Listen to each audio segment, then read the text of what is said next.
O título dessa mensagem é Um Líder que Alegremente Perdeu Seus Discípulos.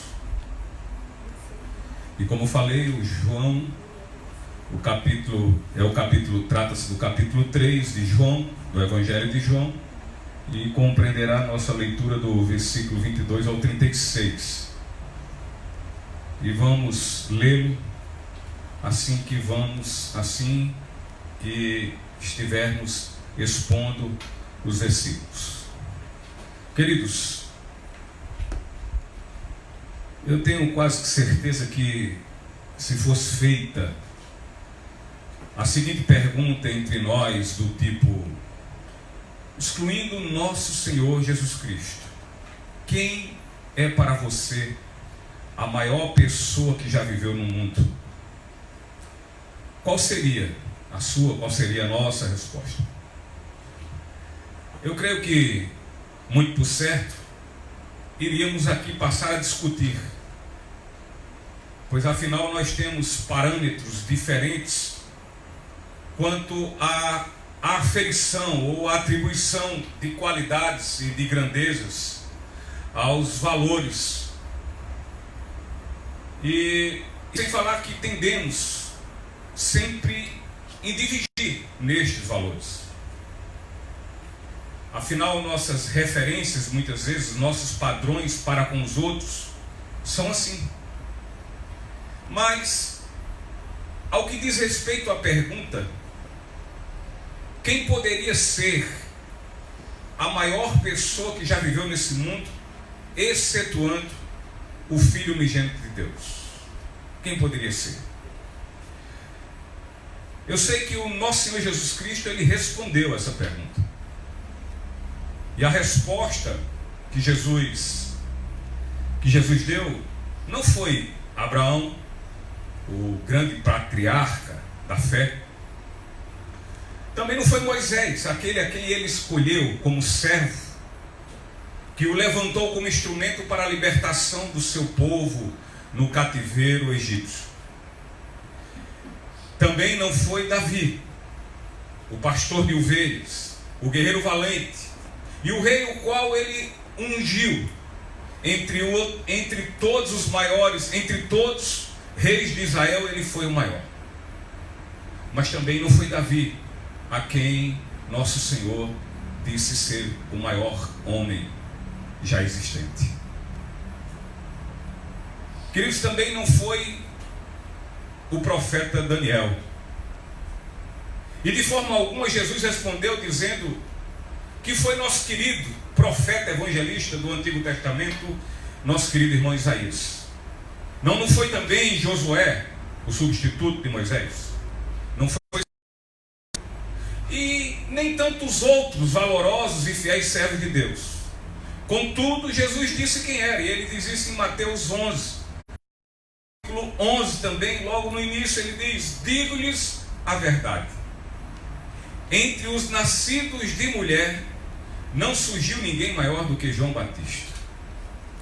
João Batista foi esse homem segundo nosso Senhor Jesus Cristo. E queridos, olha, sem qualquer dúvida, jamais iríamos, eu e você, pelos nossos parâmetros, nós iríamos atribuir a João Batista tão grandiosas qualidades, ao ponto de chegarmos a afirmar que ele foi o maior de todos os homens que já viveram nesse mundo.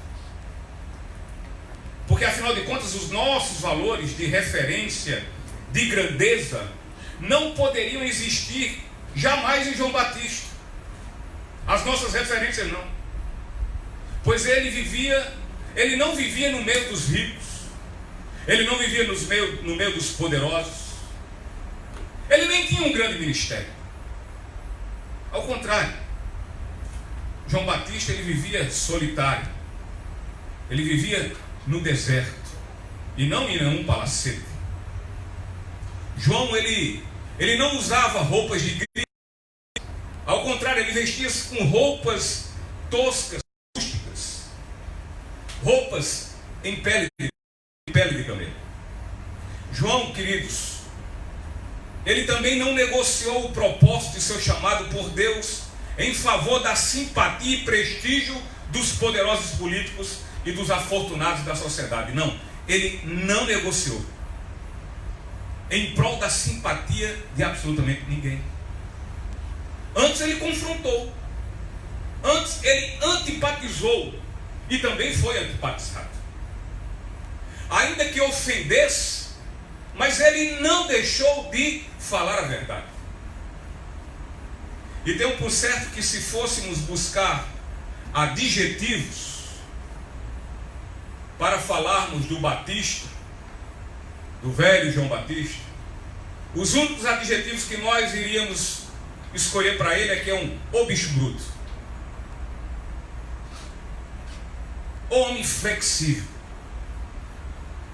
que cabrinha mais intransigente, que homem sisudo, pedaço de homem ignorante, seu lunga, estúpido, grosseiro, rude. Na verdade, nós, para fecharmos os adjetivos a darmos a João Batista, por último chamaríamos ele de um ET, ou seja, um extraterrestre. Ocorre que aquele que foi, aquele que é e que sempre será o maior de todos os homens que já viveu na terra, exceto Jesus Cristo, o próprio Jesus afirmou categoricamente que entre os nascidos de mulher não surgiu ninguém maior do que João Batista. Ninguém mais do que ele. E este texto, querido, deve nos incitar para que venhamos observar de forma bastante solene, de forma séria. Porque temos aqui um testemunho sublime da parte de João Batista quanto ao seu Senhor e Salvador.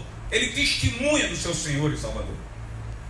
Como também temos um não menos sublime testemunho, e também de João Batista, aqui como um fiel ministro e profeta de Deus, que em nenhum momento de sua vida, ainda que sendo elogiado por nosso Senhor Jesus Cristo, o fez mudar, o fez deixar de ser humilde. Ele não se contaminou com tal elogio vindo da parte do justo Senhor Jesus. Ele não mudou. Ele não mudou a sua humildade, e tampouco a sua disposição de viver para a glória de Deus. João Batista, queridos, ele foi do início até o fim dos seus dias, até o fim do seu ministério, o mesmo João Batista. Ou seja, ele jamais ousou em sua vida exaltar-se, exaltar a si próprio, mas somente a Cristo. Ele sabia quem era, ele sabia sim quem ele era, e sabia quem era Cristo. Portanto, quanto a isso, ele não mudou um centímetro sequer. E que grande alegria e felicidade, meus irmãos, é que assim fosse todos os ministérios, quando seus líderes se comportassem da mesma forma que João Batista se comportou. Ou seja, que ele continuasse assim, ousado, para a glória de Deus. Que ele continuasse corajoso, um valente soldado que não abria mão das verdades e da excelência de Cristo. Continuasse firme e sempre, sempre constante. O versículo 22 ao 24 do capítulo 3 de João diz assim: depois disso, Jesus foi com seus discípulos para a terra da Judéia, onde passou algum tempo com eles e batizava. João também estava batizando em Enom, perto de Salim, porque havia ali muitas águas, e o povo vinha para ser batizado. Isto se deu antes de João ser preso.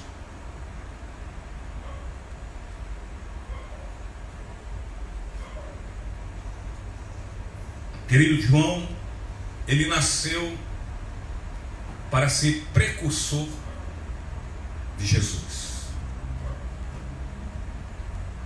Isaías 40, versículo 3, diz assim: uma voz clama no deserto, preparem um caminho para o Senhor, façam no deserto um caminho reto para o nosso Deus.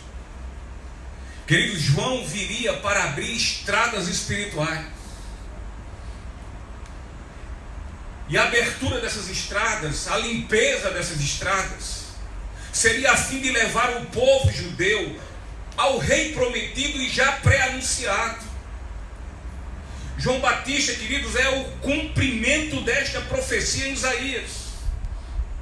João Batista, ele cumpriu seu papel como precursor de Jesus de forma sublime. Ora, João Batista anunciou a chegada do Cordeiro Santo de Deus, aquele que tira o pecado do mundo. E, queridos, no chamado ao seu ministério, João Batista haveria de cumprir tarefas muito importantes, e entre elas estava a que ele deveria endireitar o caminho, planando a estrada e removendo os obstáculos, a fim de que as pessoas entendessem para que o Messias de fato viria e veio. Ele também deveria preparar o caminho, levando os judeus ao nosso Senhor com um coração contrito, um coração entristecido ao arrependimento. E ele deveria, ao cumprir fiel e impecavelmente seu ministério, como assim o fez, ele deveria, após isso, sair do caminho, pois fazia-se necessário que João Batista, ele diminuísse, para que o seu Senhor e Salvador, Jesus Cristo, crescesse. E, queridos, no decorrer desta narrativa do apóstolo e também evangelista João, o Batista realiza seu ministério no deserto da Judéia. Já Jesus Cristo, ele realiza o seu na Galiléia e também no templo. A Judéia era ali o campo missionário onde João atuava. Foi ali para onde ele foi enviado. Assim Jesus se dirige com seus discípulos e vai para lá, aonde não somente se demorou, como também Jesus ali batizara. Embora João Batista e Jesus atuassem lado a lado, em locais um tanto diferentes, porém Jesus não batizava. Jesus, na verdade, estava ali proclamando as verdades, falando do seu evangelho, falando do arrependimento. Contudo, quem batizava eram os seus discípulos de Jesus. Não há nas Escrituras Sagradas nenhum canto e nenhum local onde afirme que Jesus batizou ele pessoalmente alguém. Então, dessa forma, o precursor e o Messias, eles estavam atuando de forma paralela, pois eles estavam em locais próximos e no mesmo tempo. E diante disto, os discípulos de João Batista, sem muito bem entender o que estava acontecendo, eles ficaram o quê? Ficaram enciumados. E eles começaram a agir como se o ministério do seu líder, de João Batista, estivesse em plena competição com o ministério de Jesus. E de fato, queridos, João, ao iniciar o seu ministério, ele teve grande notoriedade. Ele ficou muito bem conhecido.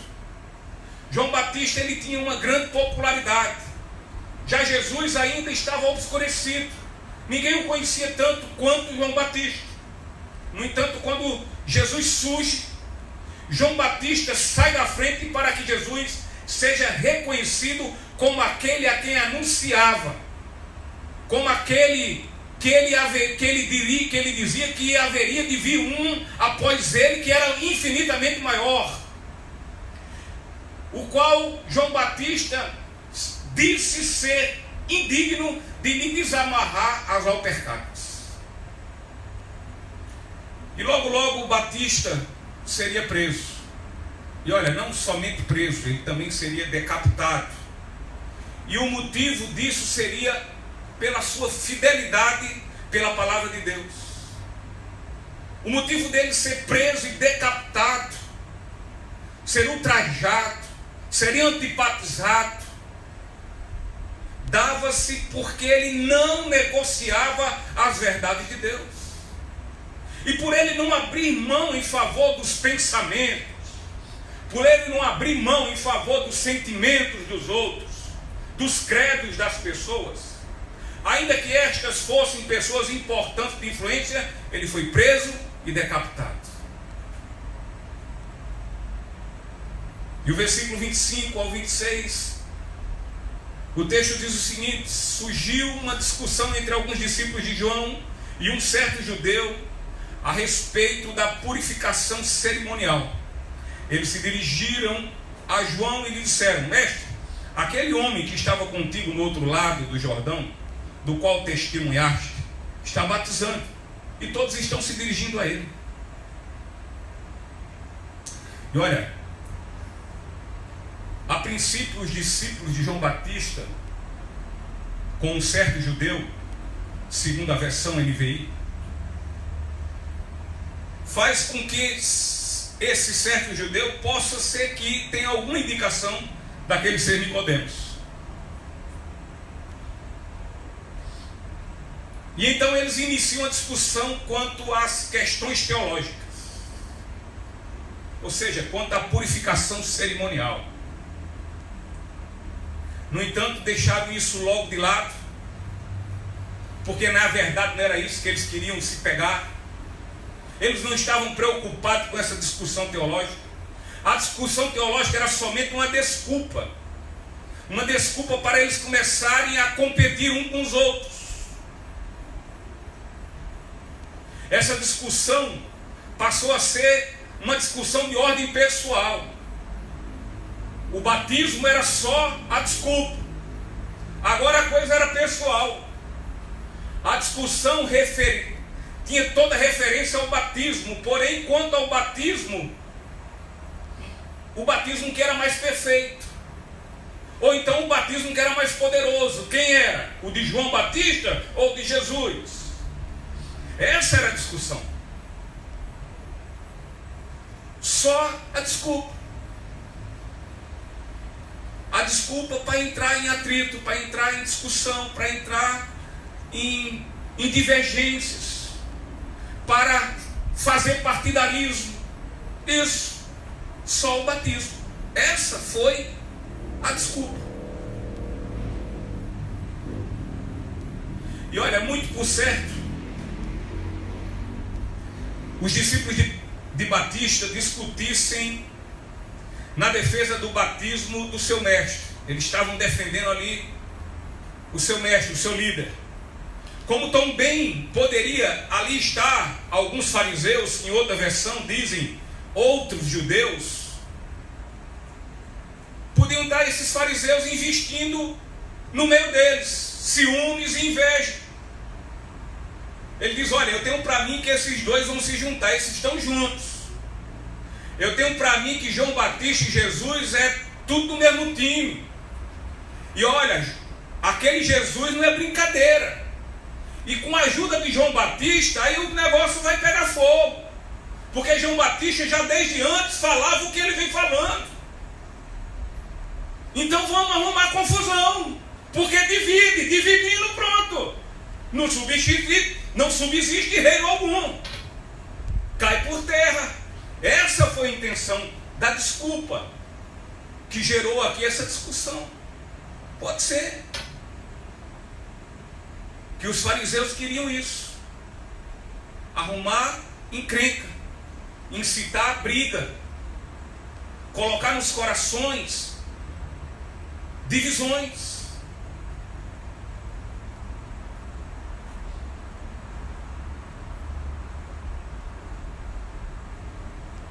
E assim, queridos, sem terem noção desta enciumada discussão, no caso, os discípulos de João Batista, sem se aperceberem disso, sem notarem que eles estavam colocando o líder deles, o líder e o seu mestre, João Batista, numa infundada discussão, numa infundada condição de competição com Jesus. Não havia fundamento para aquilo, não existia um porquê para aquilo, e eles nem se perceberam. E isso às vezes acontece muito conosco. Muitas vezes nós damos a boca para Satanás e os ouvidos também. E Satanás usa quem quer, inclusive crentes, para nos inflamar e para inflamar os outros, para que haja divisão, briga, contenda, partidarismo, discussões, e sem sentido, sem fundamento, infundadas.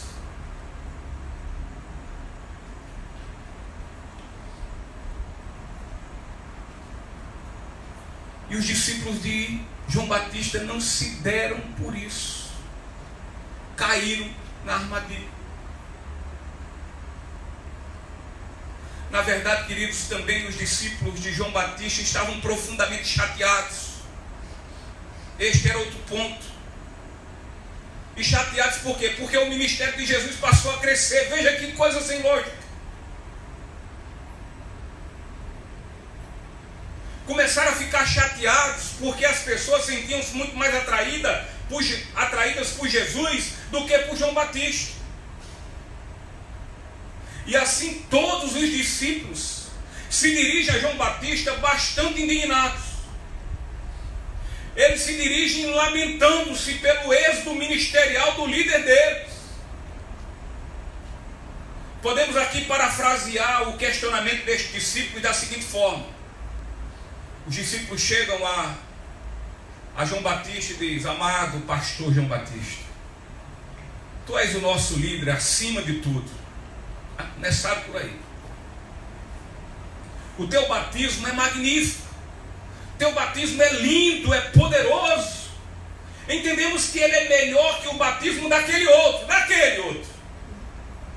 Porém, o que é que está havendo que as pessoas estão deixando o Senhor, estão te deixando e seguindo aquele homem?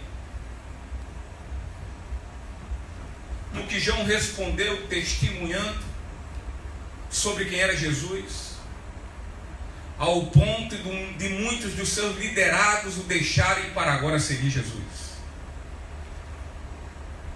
João Batista é enfático na resposta,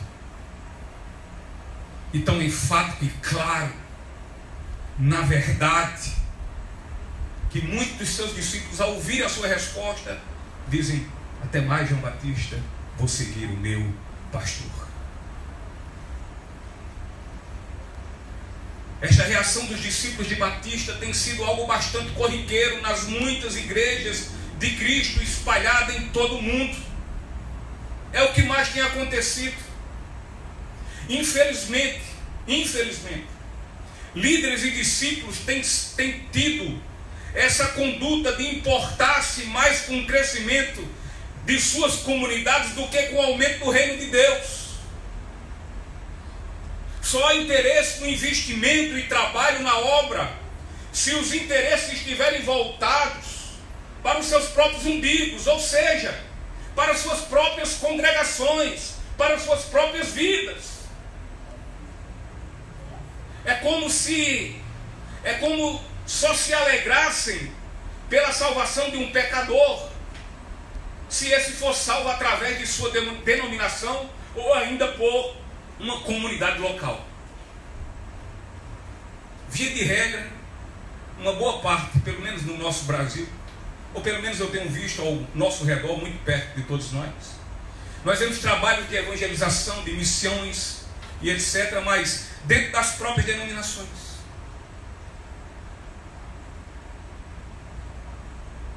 Se chama para evangelizar, para ajudar uma comunidade que está ali no Castelo Branco, não. Nós temos que cuidar da nossa vida. Lá eles se viram. E se lá tiver alguém que vai para o inferno, problema, venha para cá, que aqui vai para o céu.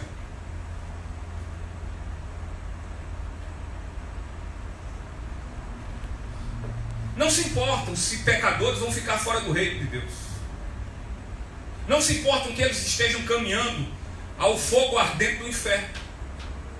O que se importa é com o êxito de seus próprios ministérios, das suas denominações, das suas igrejas, das suas convenções. E queridos, agir dessa forma é agir de forma infiel para com o propósito de Deus com a sua igreja. Ele não disse: ei, vão e pregam o evangelho somente aos batistas, nas denominações batistas. Ei, vão e somente nas assembleias. Não, ele não falou isso. Ele falou a toda criatura.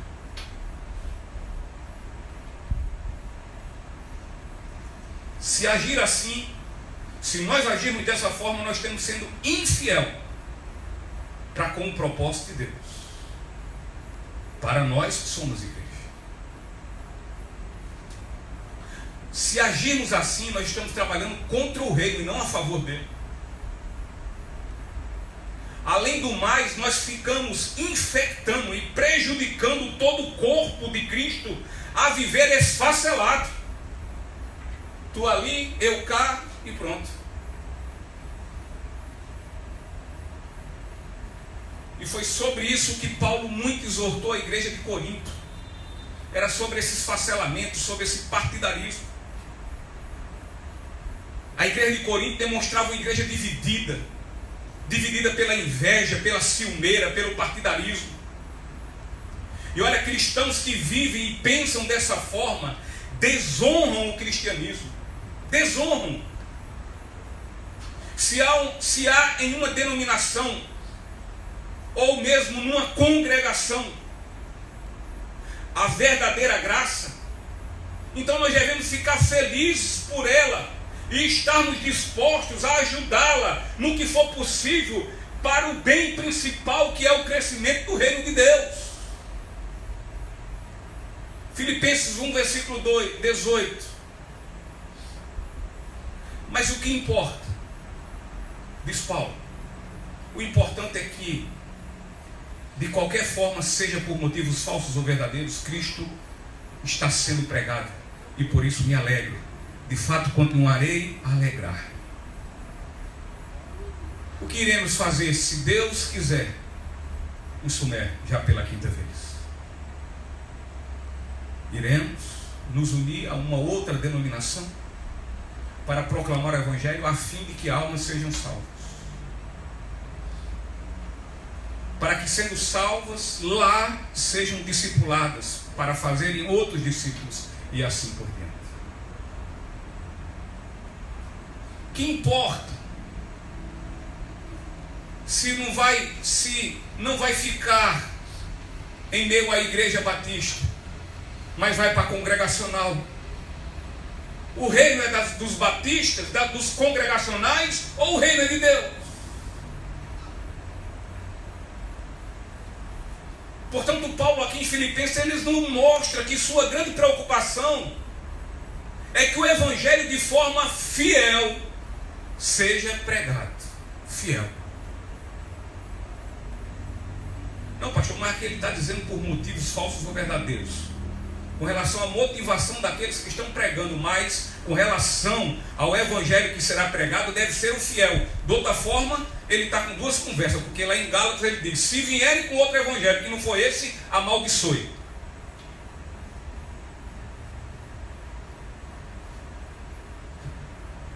Pastor Zé Maria, nessa última conversa que eu tive com ele lá, ele disse: olha, Sérgio, eu tentei demais aqui derrubar paredes.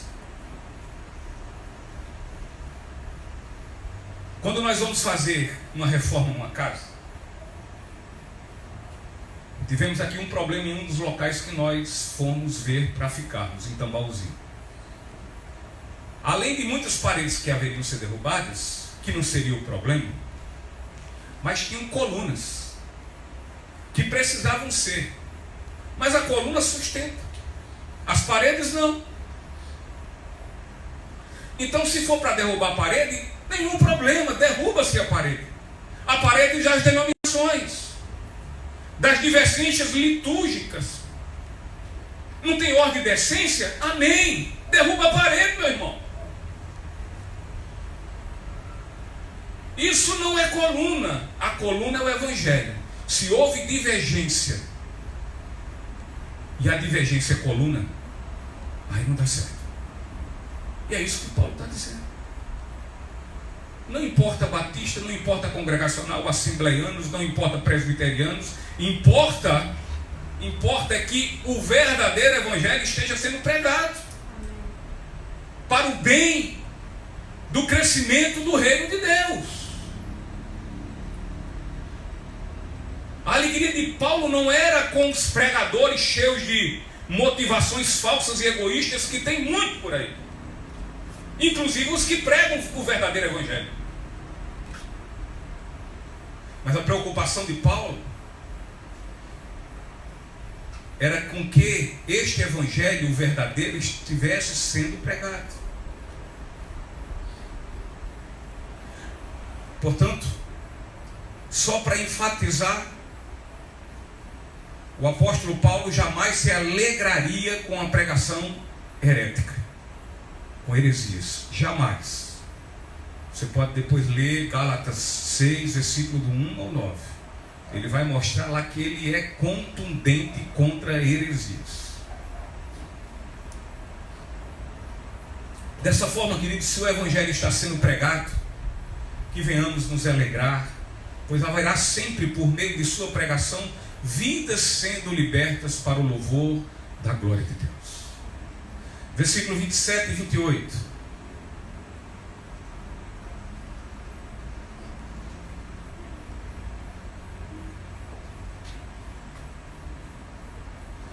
A isso João respondeu: uma pessoa só pode receber o que lhe é dado do céu. Vocês mesmos são testemunhas de que eu disse: eu não sou Cristo, mas sou aquele que foi enviado adiante dele. Então a declaração de João mostra seu caráter humilde e sua conduta de submissão a Deus. Quando ele diz: uma pessoa só pode receber o que lhe é dado do céu.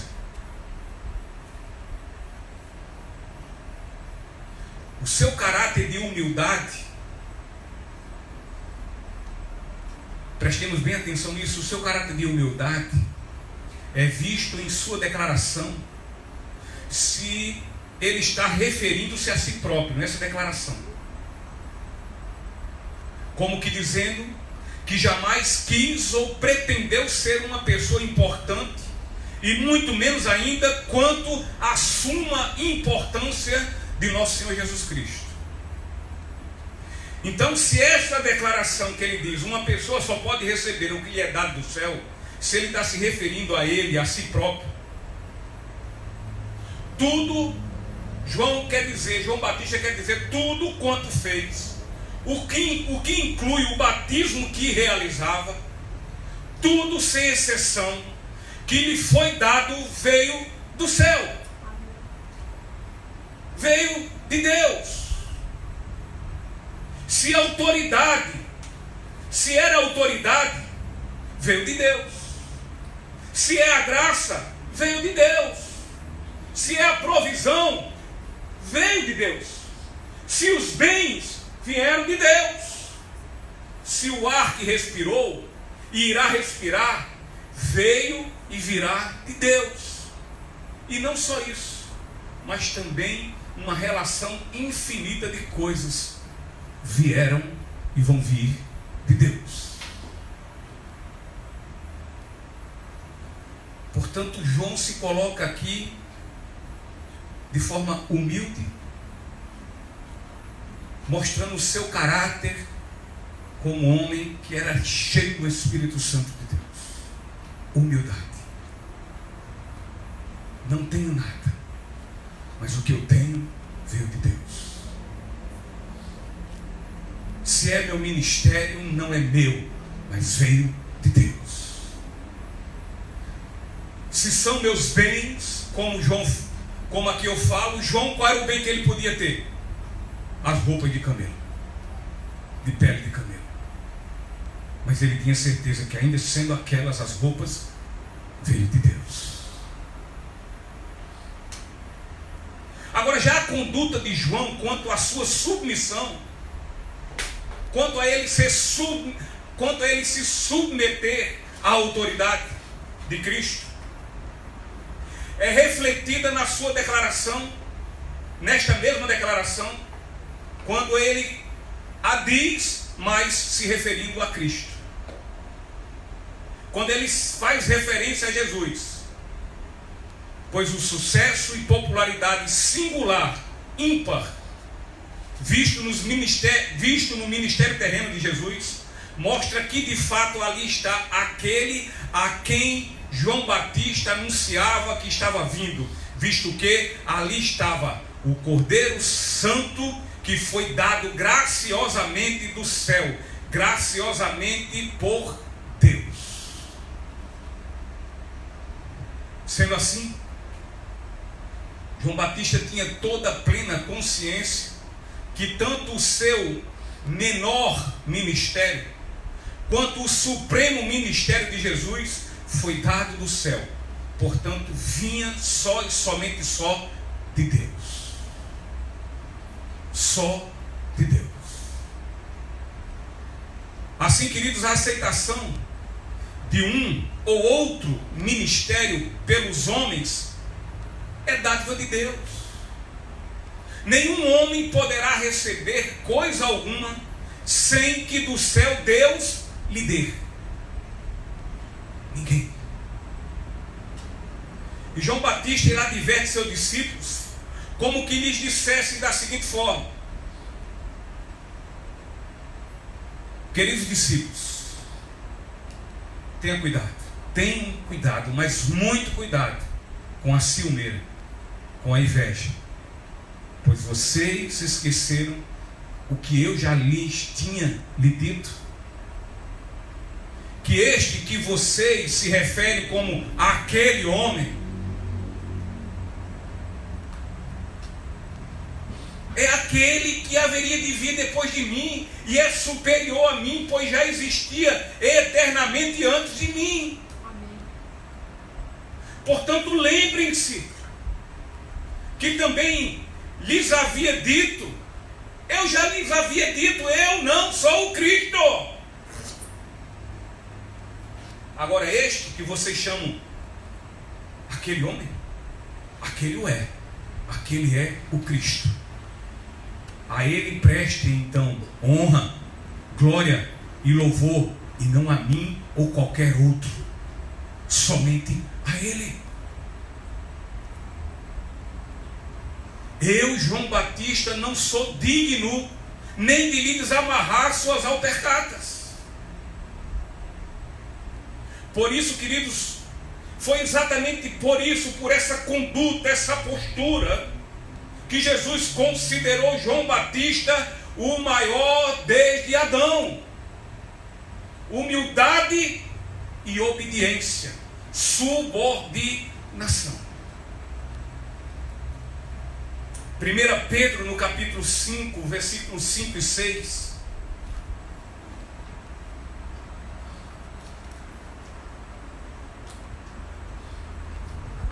O apóstolo Pedro, ele diz assim: da mesma forma, jovens, sujeitem-se aos mais velhos. Sejam todos humildes uns para com os outros, porque Deus se opõe aos orgulhosos, mas concede graça aos humildes. Portanto, humilhem-se debaixo da poderosa mão de Deus, para que Ele os exalte no tempo devido e para a glória do seu nome. Portanto, se a nossa intenção, se a minha e a sua intenção, a nossa intenção é estarmos bem ante os olhos prescrutores de nosso Senhor, de Deus, se a nossa intenção é estarmos bem na fita com Ele, o segredo é agirmos de forma humilde diante da sua supremacia, da sua soberania. A medida de Deus, a referência de Deus com relação à santidade está baseada, pautada na forma humilde de nós sermos. O princípio para que possamos viver assim está na plena consciência que em nós nada temos propriamente nosso, nada, exceto muito pecado e muita fraqueza. Naquilo que João Batista exerceu em seu ministério, tudo que ele fez, tudo que ele realizou, todos os batismos, todas as suas falas, seus discursos, suas pregações, seus ensinamentos, tudo que ele fez em seu ministério, a Deus, somente a Deus, ele rendeu todo louvor e glória, pois ele sabia que tudo quanto ele fez, o fez porque do céu, de Deus, recebeu. De Deus recebeu. Portanto, façamos tudo naquilo em que fomos chamados e façamos com capricho e com responsabilidade. Com capricho e com responsabilidade. Se é pregando, não importa a quantos, pregue com capricho e com responsabilidade. Se é levando as grandezas do Senhor nas missões de evangelismo, o faça. Não importa qual denominação, mas importa que faça com capricho, com responsabilidade. Se é louvando, louve com capricho e com responsabilidade.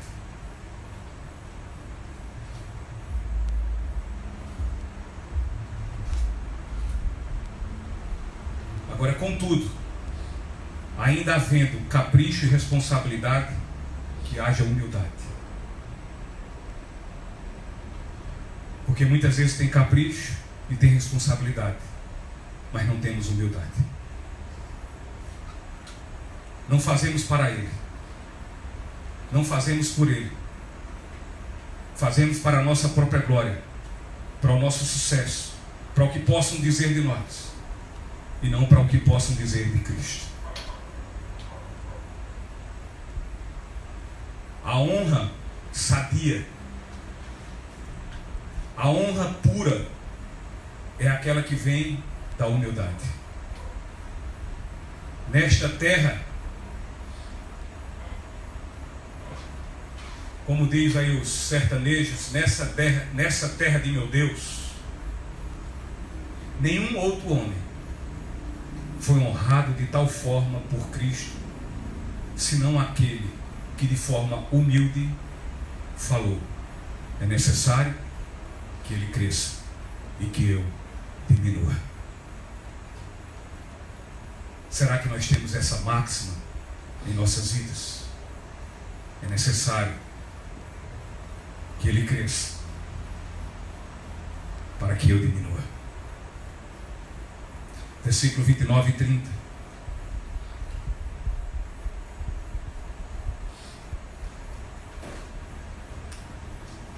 A noiva pertence ao noivo. O amigo que presta serviço ao noivo e que o atende e o ouve, enche-se de alegria quando ouve a voz do noivo. Esta é a minha alegria, que agora se completa. É necessário que ele cresça e que eu diminua.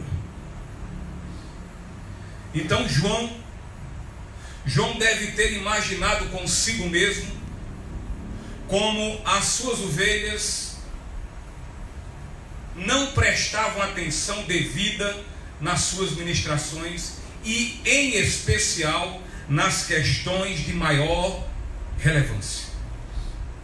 Ele devia estar ali: puxa, eu já falei, eu não sou Cristo, eu estou aqui somente para anunciar o Messias, aquele que foi pré-anunciado desde a fundação do mundo, havia de vir.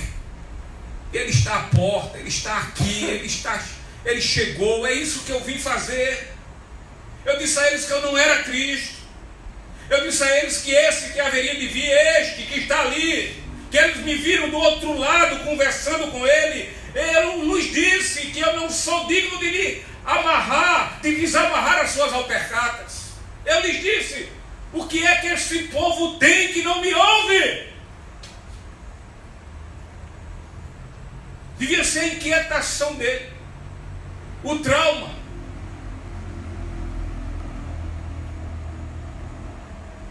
Devia ser algo que entristecia a sua alma profundamente.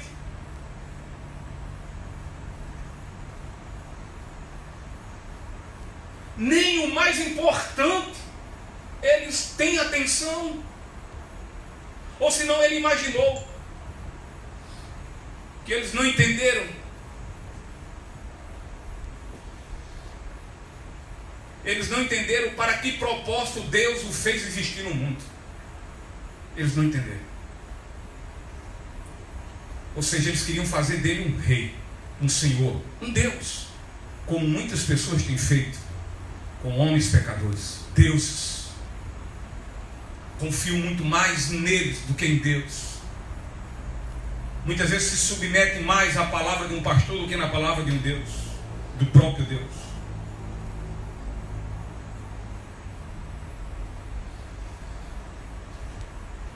Será que eles não entenderam porque João Batista veio ao mundo?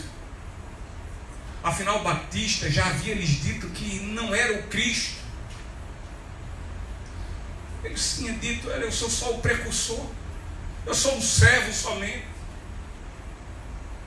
E dessa forma passa mais uma vez a ensiná-los.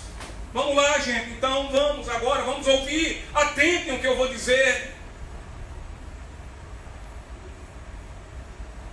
E volta a ensiná-los o que eles já deviam saber muito bem, de cor e salteado. E ele passa a lhes ensinar que o crescimento do ministério de Jesus não era para ele uma ofensa, como eles estavam pensando. Mas ao contrário, era motivo para muita alegria. Pois era sinal que o propósito de Deus se cumpria em sua vida. E agora Batista refere-se a Jesus como noivo. E a ele como um amigo do noivo. Ou seja, como a testemunha enviada para anunciar a sua chegada, a chegada do noivo. E olha, se há um noivo, há uma noiva. Sendo assim, a noiva é de quem? Do noivo. Isso, do noivo. A noiva não pode ser do amigo. A noiva é do noivo. Líderes que querem tomar posse da noiva cometem adultério contra o noivo. Olha o tamanho da bronca.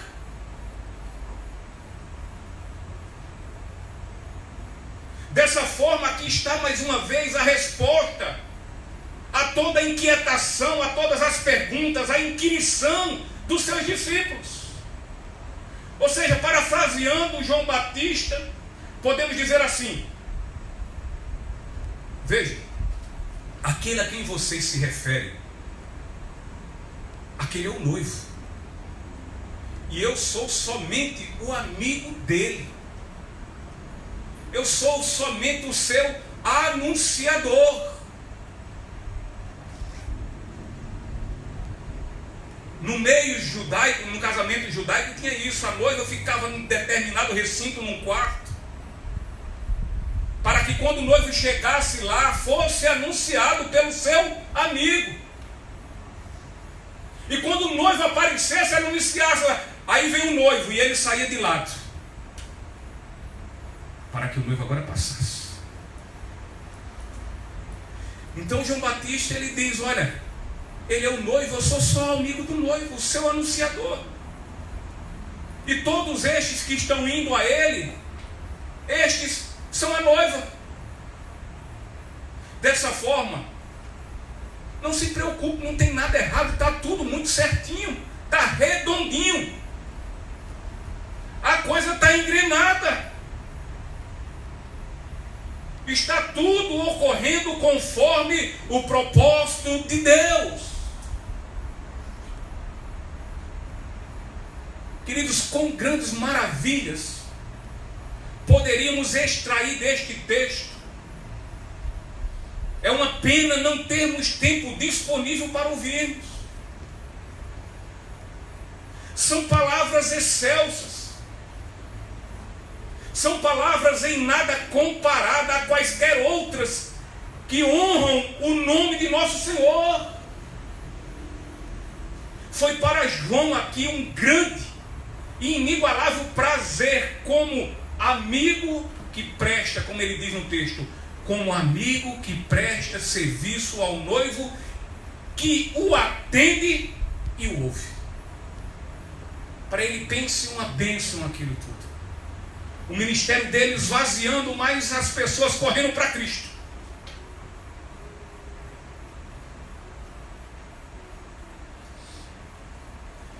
Ele estava extasiado de prazer em saber que Jesus foi quem recebeu toda a atenção, todo o louvor, toda a honra e toda a glória.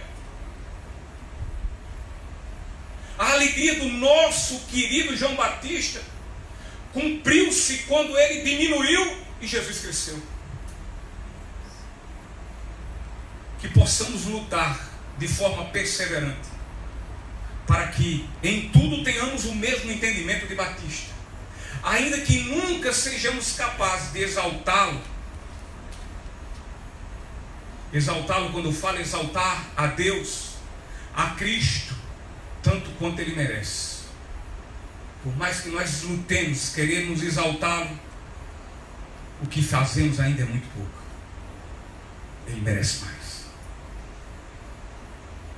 Muitas vezes temos uma compreensão muitíssima acima do devido quanto a ministérios.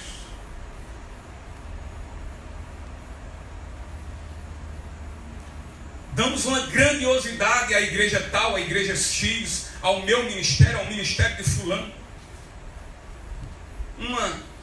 Uma compreensão acima do devido.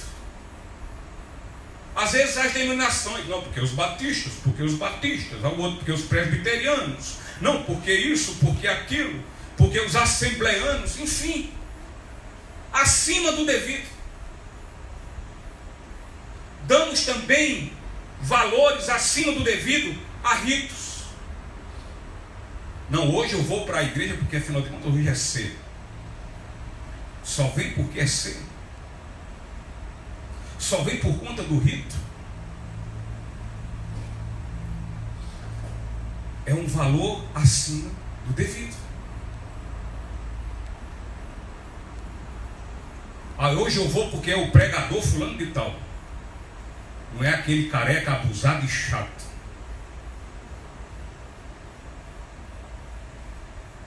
E por aí afora. Aí tem muitos.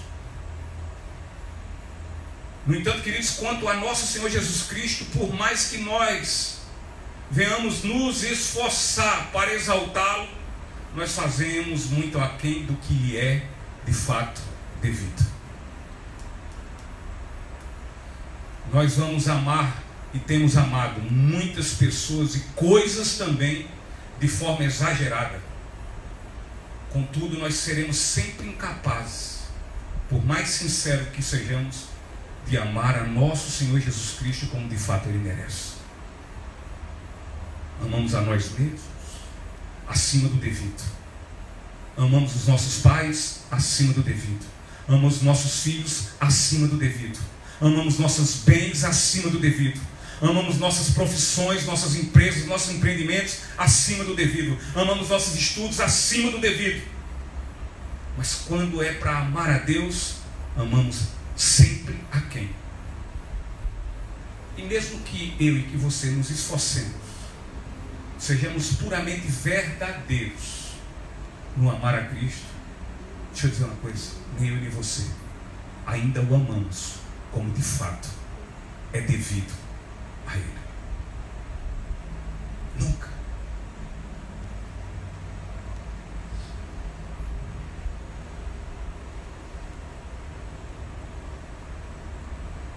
E não diferente é quanto ao nosso louvor e a nossa confiança. João Batista disse assim: é necessário que ele cresça e que eu diminua. E aqui está a essência do ministério de João Batista. A essência.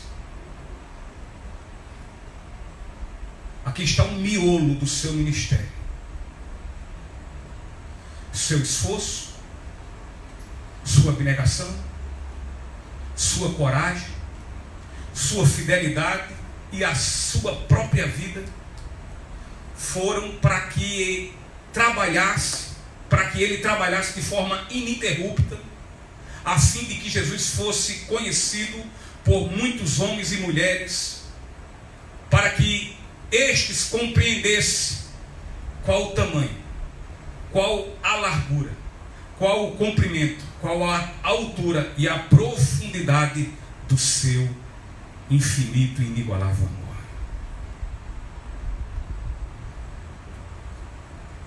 É necessário que ele cresça e que eu diminua. João Batista não mediu esforços para que Cristo crescesse e ele diminuísse. Para que quanto mais ele pregasse, Cristo fosse glorificado, crescesse e ele diminuísse.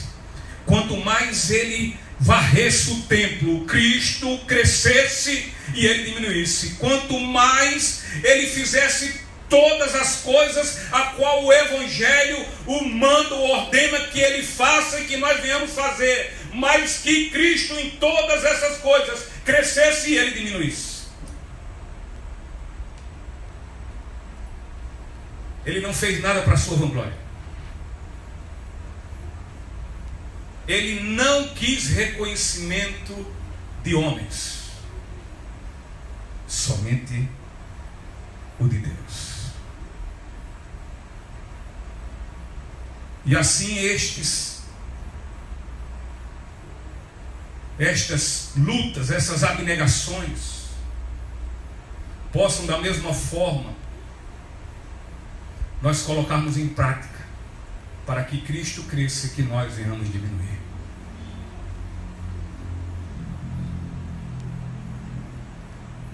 Para que as pessoas saibam o tamanho do amor de Deus.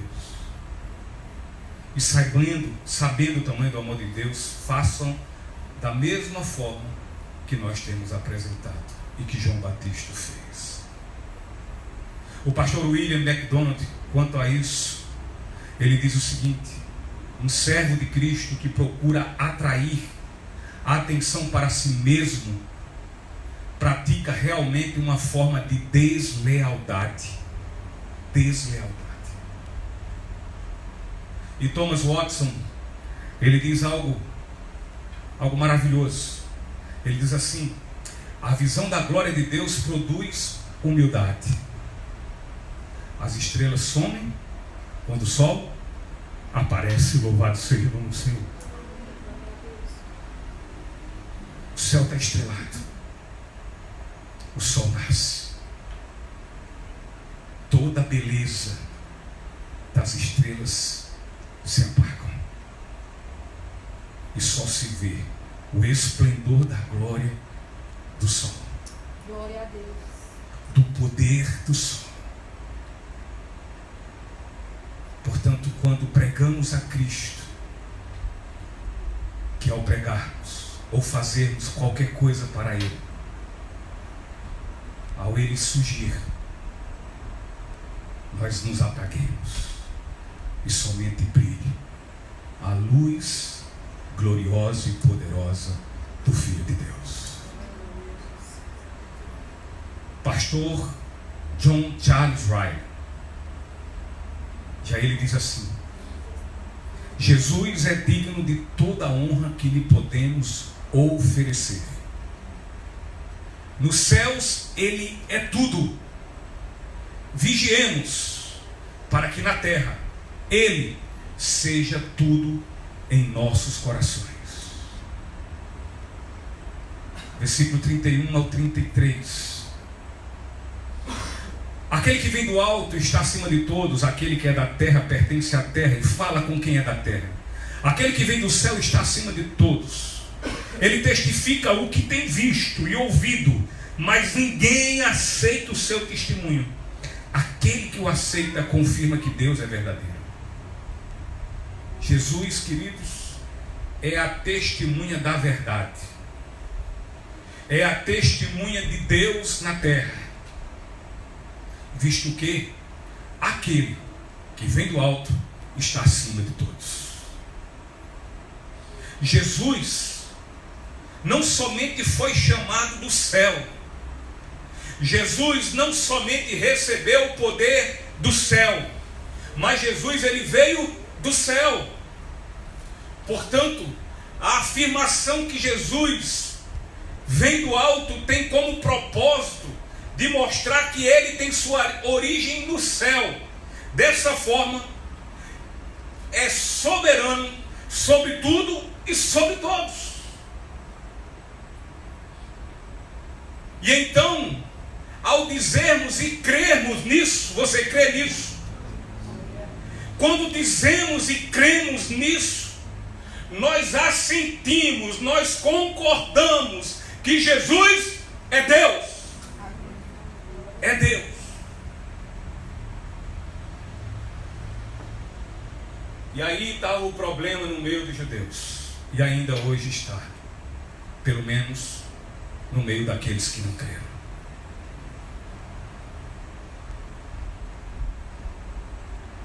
Tanto judeus e muitos hoje não admitem esta verdade. Não admitem. E a gente vai engolindo essa historinha que o Deus é um só. O Deus fulano é o mesmo. O Deus de Beltrano é o mesmo. Eu não estou dizendo que esse negócio de política, embora o homem não é crente, ele pode fazer o que quiser. Depois ele se vira. Se antes a misericórdia não estiver sobre ele. Quem viu no jornal o nosso presidente chegando na Índia lá? Viram? Vocês viram quem ele reverenciou lá?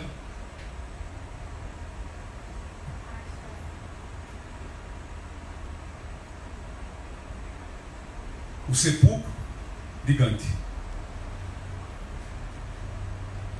Está vendo que não dá certo esse negócio de crente no meio da política? Porque você vai dar uma de João Batista.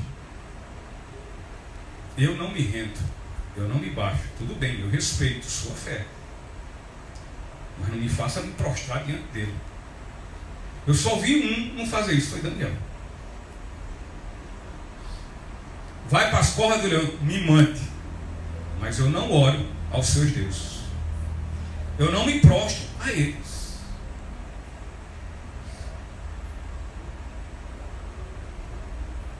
Não dá certo. Como também não dá certo a nossa convivência neste ecumenismo que está por aí. Respeite a fé de qualquer um. O nosso dever é respeitar. Até porque tem uma marca que diz: quer ser respeitado, respeite. Embora isso não dá certo muitas vezes, mas respeite, faça a sua parte, faça o bem. Se alguém quiser fazer o mal, louvado seja o nome do Senhor, porque assim fizeram com ele, inclusive mais. Muitos não admitem essa questão, que Jesus é Deus. Já Batista não era das alturas. E de fato ele nunca cogitou a hipótese de ser. Ele nunca disse que é. Afinal, nenhum cristão é. Pode ser ele pastor, pode ele ser um profeta, pode ele ser um pregador, pode ele fazer parte do ministério do louvor, pode ele ser o que for, presidente de uma igreja, vice-presidente, fazer parte da comissão não sei das contas, ser diácono, presbítero. Não é. Somente Jesus é quem pode dizer isso. E somente Ele é que dá prova disso. Dessa forma, nada mais lógico de que os seguidores do nosso velho Batista deixassem de segui-lo para seguir a Cristo. Contudo, existe muita gente precisando parar de seguir homens para seguir Cristo. Muito. Aí eu sigo porque faz tempo. Aí eu sigo porque eu tenho um amor, carinho. Aí eu sigo, não, porque é uma pessoa boa. Tem muita gente que precisa parar de seguir homens para seguir a Cristo.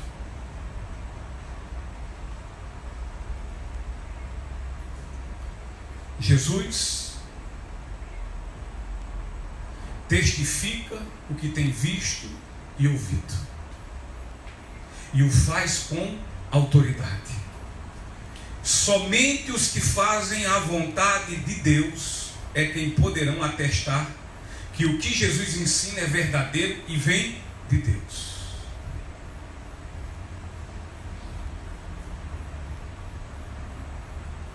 Quem faz a vontade de Deus, esse atesta que Jesus ensina o que é de fato de Deus. Entretanto, só poderão fazer sua vontade se antes o conhecer, e assim conhecer também o seu poder. Ninguém vai atestar sobre Jesus se antes não conhecê-lo, se antes não experimentar o seu poder sobre sua vida. Aquele que o aceita confirma que Deus é verdadeiro. É somente obedecendo a palavra de Deus que podemos experimentar quão divino é Jesus, visto que antes experienciaremos o seu poder pelo fato de nele crermos. Aí confirmaremos: Jesus é de Deus, porque Jesus é Deus. Versículo 34 e 35. Pois aquele que Deus enviou fala as palavras de Deus, porque ele dá o Espírito sem limitações. O Pai ama o Filho e o entregou tudo em suas mãos. Então Jesus foi enviado por Deus, e Deus, o Pai, deu-lhe a palavra, deu-lhe o Espírito, e entregou tudo em suas mãos. Deu-lhe a palavra e deu o Espírito, e entregou tudo em suas mãos. Que grande e incomparável missão a de nosso Senhor Jesus Cristo. E João Batista sabia disso, por isso que ele dizia: é preciso que ele cresça e que eu diminua. Ele sabia, por isso ele disse: eu sou indigno de amarrar suas alpargatas. Ele é que é Cristo, ele é quem é Deus.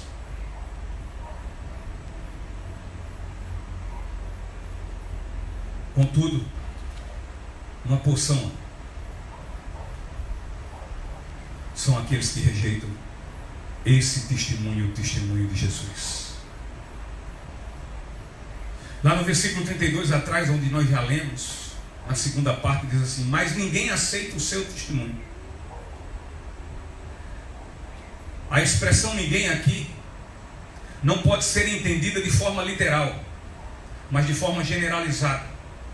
Afinal, há pessoas que aceitam as palavras de nosso Senhor Jesus Cristo. Estamos aqui, né? Aceitamos ou não o testemunho dele e as suas palavras? Porém, João está olhando para toda a humanidade nesse momento, olhando como no todo, ou seja, de forma generalizada, afirmando que os ensinamentos do nosso Senhor foram rejeitados por uma maioria. E ainda hoje é do mesmo jeito. A maioria não aceita o testemunho de Jesus. Jesus, queridos, é o único que do céu foi enviado por Deus. Contudo, poucos foram os que o aceitaram e o têm aceitado. Rejeitar o testemunho de Cristo é pecar de forma condenativa. E são muitos. Jesus olha para o seu rebanho e diz: como? A respeito dele. No tamanho do rebanho, como ele diz? Ó, meu grande rebanho? Ou ele diz: ó, meu pequeno rebanho? Jesus, quando fala da porta estreita, ele diz quem é que vai passar por lá? Muitos ou poucos? Da estreita? Poucos. E da porta larga? Muitos. Do caminho estreito? Poucos caminharão por ele. E do largo? Muitos.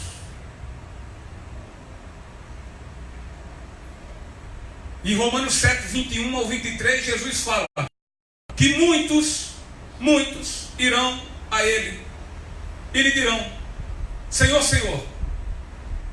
E ele vai olhar para esses muitos e vai dizer o quê? Não vos conheço. Apartai-vos de mim. Versículo 36.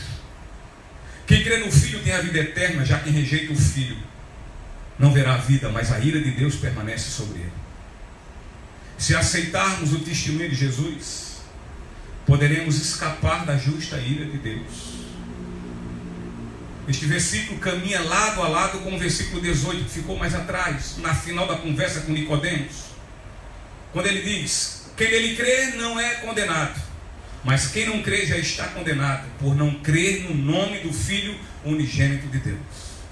Portanto, meus irmãos, diante destes versículos, mais que nunca devemos ficar convictos que um ser humano não pode manter-se neutro quanto à sua fé. Ou seja, ou cremos em Jesus ou não cremos. Ou cremos e somos salvos, ou não cremos e continuamos condenados. Portanto, no exato momento que cremos, neste mesmo momento, não é depois, mas neste mesmo momento temos a vida eterna, diz a palavra de Deus. O fato de crermos não nos deixa longe do privilégio da promessa pela fé, pois imediatamente ao crermos temos essa vida eterna. Não trata de uma promessa que iremos apossar-nos depois, mas apossamos delas imediatamente através da fé. A vida eterna é Deus dentro do que crê.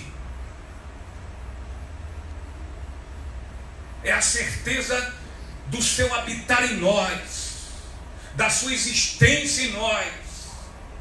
É a certeza de tê-lo como nosso Salvador, mas também como nosso Senhor.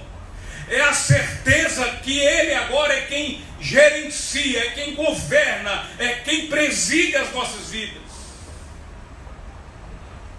E se temos essa certeza, a vida eterna já é nossa. E já a vivemos. Eu falei outras vezes em outras pregações.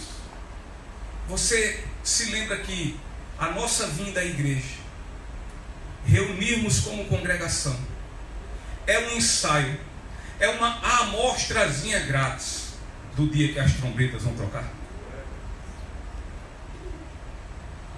Você entende o grande motivo de você também vir à congregação, a sua casa, a casa do Senhor? É porque aqui nós vamos nos reunir. Quando a trombeta tocar, a igreja de Cristo vai se reunir. E quem sabe é hoje?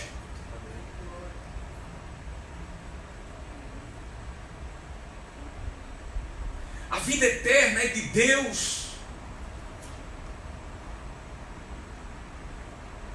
E Ele nos dá graciosamente. Porém, todo quanto não crê no Filho unigênito de Deus, este continua condenado, visto que já está julgado e a ira de Deus permanece. Não é que vem sobre ele, não. Permanece sobre ele, sobre sua vida.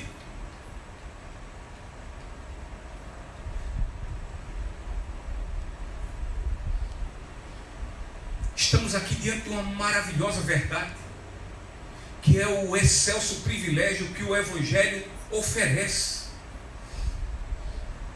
Percebamos que nada é mencionado nesse versículo.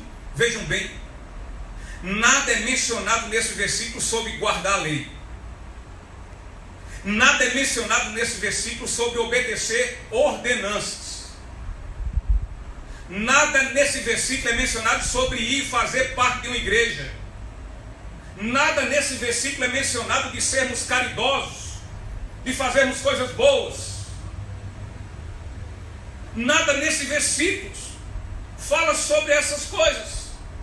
Enfim, queridos, nada nesse versículo diz que podemos ganhar a vida eterna através de nossos esforços e nossos méritos, mas só e somente só crendo no testemunho de Cristo. Fora isso, é inferno. Portanto, para que o pecador seja aceito por Deus, não há obras a serem realizadas, não há preceitos a serem atendidos, não há preço que possamos pagar ou penitências físicas a serem cumpridas. Pois o Evangelho assevera que aquele que crê no Cordeiro Santo imediatamente será perdoado, absolvido e ganhará a vida eterna. Louvado seja o Cordeiro Santo. Todos pecaram. Dessa forma, todos precisam arrepender-se e crer, para que só assim sejam salvos. E uma vez que se crê em Cristo, de uma vez por todas, será salvo. Louvor, por favor.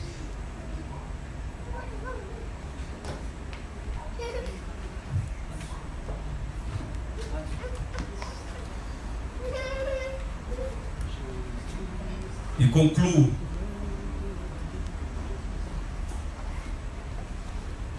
com algumas observações não menos solenes e sérias.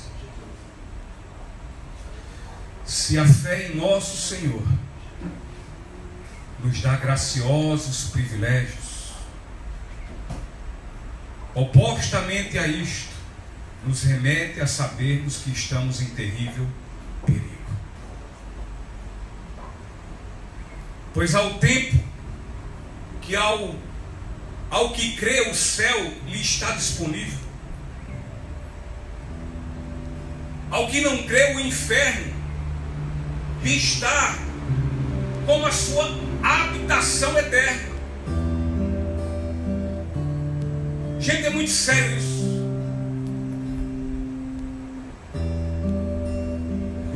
Imagina a quantidade de pessoas que já compraram o seu título de posse da habitação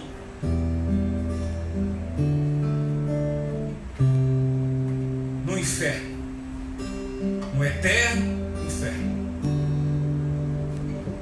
Pessoas que nós já conhecemos, pessoas que muito nós amamos, enfim, estas já não estão conosco. E não há mais o que se fazer.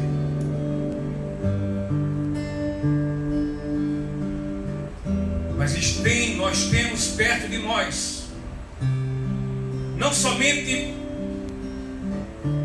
não pensemos somente nas pessoas estranhas, mas também, mas imaginemos que tem pessoas que nós muito amamos,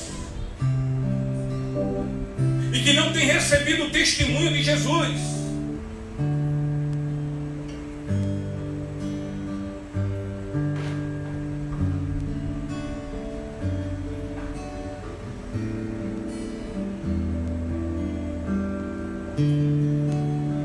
E o final é muito triste.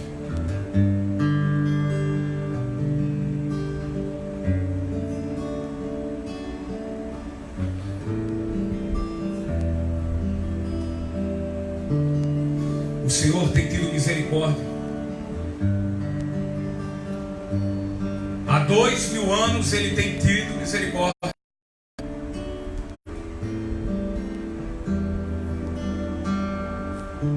O Senhor passou 120 anos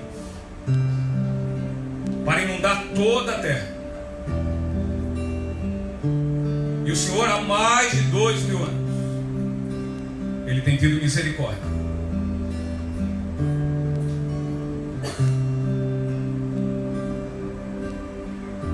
A fim de não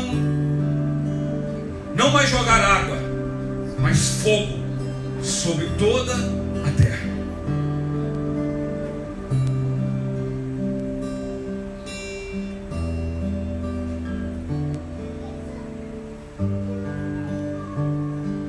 O Senhor tem tido misericórdia. O Senhor tem dado condição ao pecador de ser salvo. Porém, quanto mais este ouve o Evangelho, e tanto mais o rejeita, muito mais torna-se culpado por sua incredulidade. Quanto mais rejeição do Filho de Deus, mais sua ira permanecerá sobre os que o rejeitam.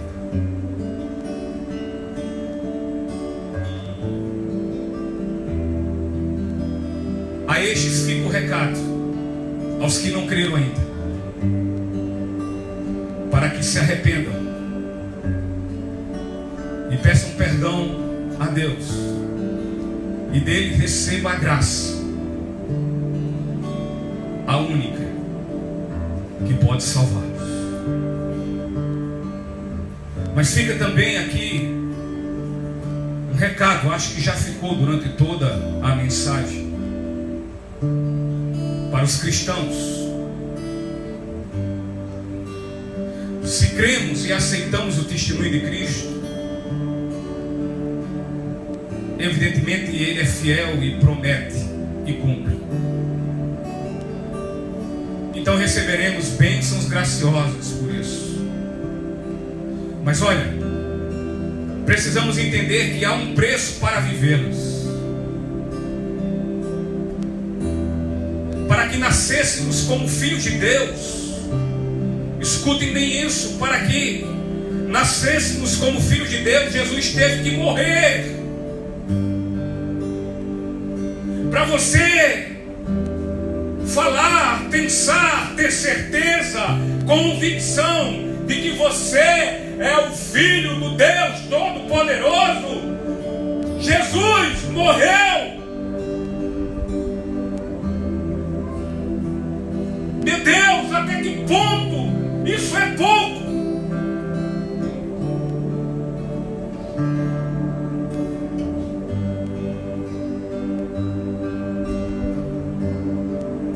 Jesus sofreu nossas dores e sofrimentos a fim de que pudéssemos desfrutar do amor de Deus. O justo teve que ser levantado na cruz para que assim os injustos fossem perdoados e recebessem a vida eterna. Glória a Deus. João Batista muito bem sabia disso, e por saber, ele nunca esqueceu, e sempre lhe foi a máxima de sua vida, onde quer que ele tenha vivido, no deserto, às margens do Rio Jordão, no palácio de Herodes,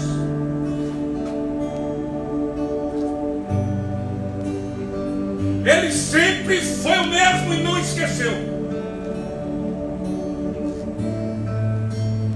E por isso ele dizia: é necessário que ele cresça e que eu diminua.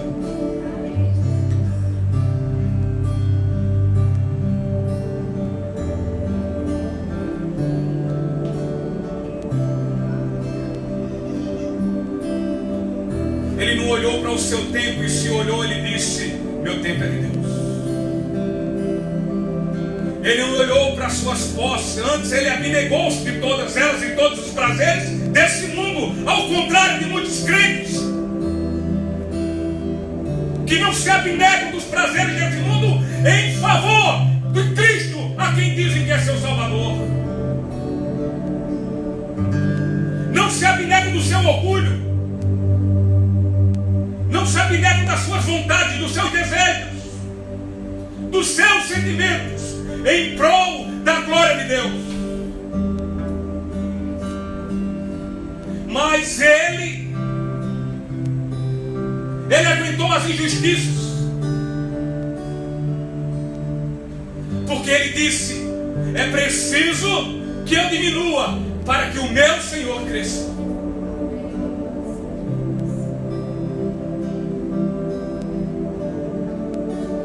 Que nós, como salvos, remidos de nosso Senhor Jesus Cristo, coloquemos em nosso coração essa máxima de João Batista.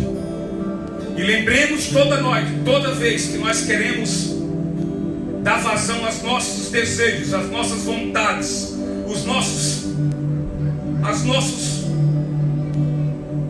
as nossas ansiedades,